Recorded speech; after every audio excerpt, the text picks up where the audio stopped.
Yeah, I have a few questions, but I'll just ask one of them.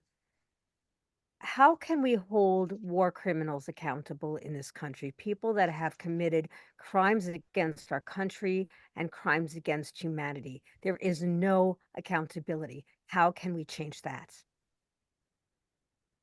We just had a discussion, we being Eisenhower Media Network and some others associated with us, like some fellows from Quincy, the Institute for Responsible Statecraft, about that very issue. First of all, it was all of our conclusions. There was no dissent on this, that there is no accountability in America anymore. Well, and we were talking high level stuff. We were talking about general after general after general in Afghanistan failing, no accountability. Should have been fired. Should have found another general.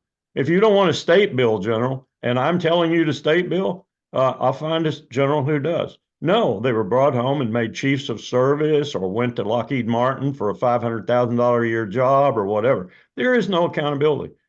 The reason there is no accountability is what I referred to earlier, but I'll give it some more specifics now. We have no Congress worth a damn.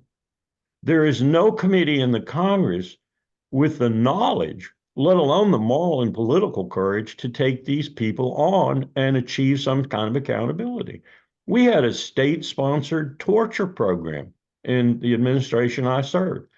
Now, let me say that again. You know, we tortured in the Philippines, we tortured in Vietnam, but we didn't have a president approve in the Oval Office with advisors present a torture program until George W. Bush. That's the first in American history. No accountability whatsoever. If you've seen the movie, The Report, that was glossed over. Dianne Feinstein was not the big hero she looked like to be. She knew everything that was going on, but only when it became politically opportunistic to do so, she started that investigation. And then she got herself and her staffer into a mess by doing that. They didn't have the guts. Here's the most truthful scene in that movie. When that young staffer who's done all this to reveal this torture program, the rendition, detention, interrogation program, RDI program by the CIA. He's done all this work to reveal it. He goes to jail.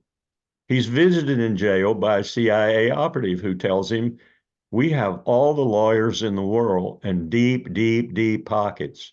Now you can either shut up and walk out of here, or you can stay in here for the rest of your life. I mean, that's the power of these people. There's no accountability, none. The guy who burned the tapes. You see him in jail anywhere? He burned the torture tapes. Proof positive that we had these secret prisons and we were doing brutal things to other human beings.